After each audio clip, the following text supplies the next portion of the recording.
તો હાલો મિત્રો, જય માતાજી અને જય રામાપીર। તો આગળની સફરમાં તમારું સ્વાગત છે અને હવે આપણે જઈએ છીએ મંદિર તરફ। તો જે નવા હોય એ ખાસ અમારી આ ચેનલને લાઈક, શેર અને સબસ્ક્રાઈબ કરવાનું ભૂલતા નહીં। તો ચલો મળીએ છીએ આગળની સફર પર।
દ્વારકાધીશ દાયરાને તો અત્યારે આપણે છીએ એવા જગત મંદિર દ્વારકામાં। તો અહીંયા ખૂબ આનંદની અનુભૂતિ થાય છે અને તો હવે આપણે જઈએ છીએ અંદર દર્શન કરવા। તો અંદર મોબાઈલ અલાઉ નથી, એના લીધે અમે તમને દર્શન કરાવી ન શકીએ। તો અહીંયાથી મંદિરમાં કેમ કે એવું કહેવાય છે કે મંદિરના દર્શન થાય કે ના થાય, પણ એ આ ધજા છે 52 ગજની, એના દર્શન થઈ જાય એટલે તમારો બેડો પાર થઈ જાય। એટલે અહીંયાથી ધજાના તમને દર્શન કરાવી દઈએ છીએ। અંદર દર્શન કરવા મોબાઈલ અલાઉ નથી, એટલા માટે તમને ધજાના દર્શન કરાવી દઈએ છીએ। તો મળીએ છીએ અંદર। જય દ્વારકાધીશ। તો હું આવી ગયો છું મંદિરની અંદર અને મંદિરની અંદર કેમેરા અલાવ નથી, પણ હું પૂરો પ્રયાસ કરીશ કે તમને ઠાકોરજીના દર્શનનો અનુભવ થાય। તો કમેન્ટમાં જરૂરથી જણાવજો કે તમે ક્યાંથી દર્શન કરો છો।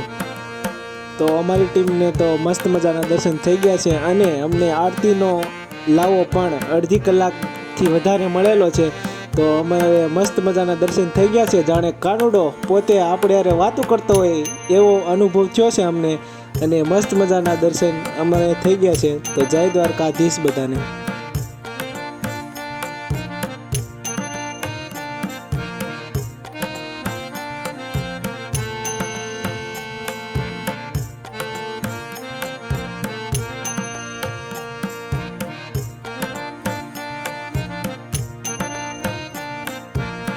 તો આપણે પૂજા માટે આવી ગયા છે ગોમતી નદીના કિનારે। તો અહીંયા દીવડો મૂકીને બધા પૂજા કરે છે, તો આપણે પણ પૂજા કરીએ અને કંઈક આનંદની આમ અનુભૂતિ કરીએ અને આમ મજા કરીએ।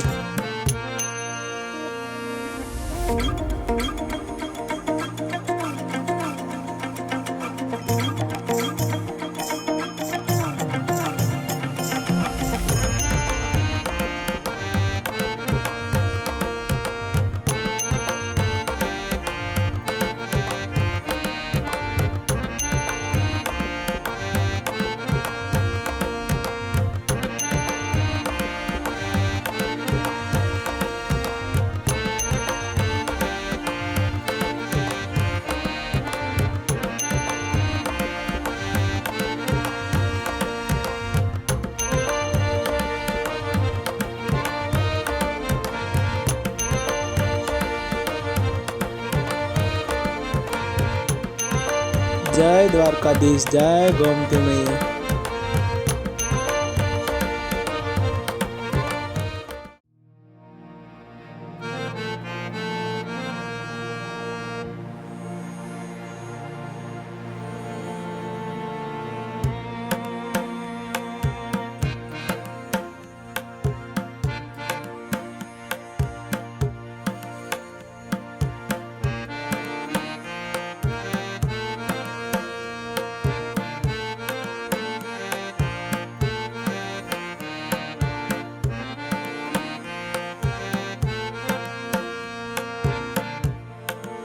પેલું કહેવાય છે ને કે હાઈ ફાઈ તારી હવેલી અને ગરજે ગોમતી ઘાટ, વાદળિયું પણ વાતું કરે, શું સાકર તમારો ઠાઠ.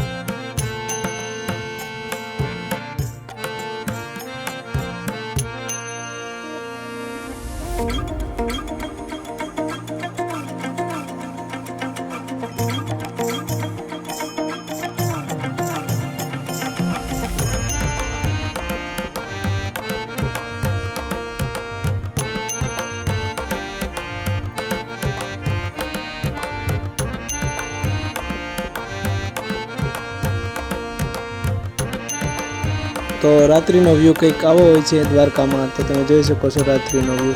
અને તમને ખાસ કરીને કેવો લાગ્યો અમારો આ બ્લોગ એ કમેન્ટમાં જરૂરથી જણાવજો. અને આવા જ અવનવા બ્લોગ જોવા માટે ટીમ ફાવિસ્ટાને લાઇક, શેર અને સબસ્ક્રાઈબ કરવાનું ભૂલતા નહીં. તો મળીએ છીએ બેટ દ્વારકાની સફર પર, ત્યાં સુધી રજા આપશો.